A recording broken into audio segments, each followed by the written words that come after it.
కాబట్టి ఎక్కడ పనిచేసినా ఆనందంగా పనిచేద్దాం. ఇక్కడ ఇంకొక విషయం కూడా చెప్తున్నాను.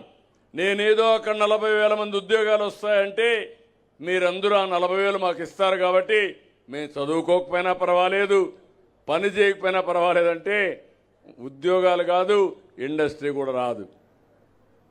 చదువుకోవాలి, స్కిల్ డెవలప్మెంట్ చేసుకోవాలి, మీలో తెలివితేటలు పెరగాలి. అందుకే ఇక్కడ బిర్లా వాళ్ళతో మాట్లాడి ఒక స్కిల్ డెవలప్మెంట్ సెంటర్ పెట్టాం. అవసరమైన మన పిల్లలందరినీ స్కిల్ నేర్పిస్తారు. 10వ తరగతి చదువుకున్న వాళ్ళు కూడా మళ్ళీ ముందుకు చదువుకోవచ్చు. ఇప్పుడు శ్రీ సిటీ ఉంది. శ్రీ సిటీలో కొత్త కాన్సెప్ట్ తీసుకొచ్చాం. ఒక యూనివర్సిటీ పెట్టాం. 350 ఇండస్ట్రీస్ ప్రపంచం అంతా వచ్చి అక్కడ పెట్టారు. అక్కడ పనిచేసేవాళ్ళు పనిచేస్తూ చదువుకుంటున్నారు. బీటెక్ అయితే ఎంటెక్ పాస్ అవుతారు. టెక్నాలజీలో ఇంకా అప్గ్రేడ్ చేసుకుంటారు.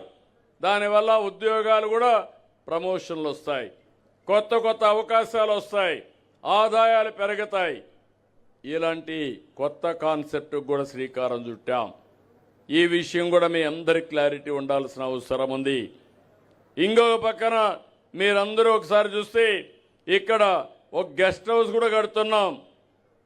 ఎందుకంటే మన వాళ్ళు ఎవరన్నా వస్తూ ఉండడానికి 4,70,00,000తో ఒక గెస్ట్ హౌస్ కూడా కట్టాం.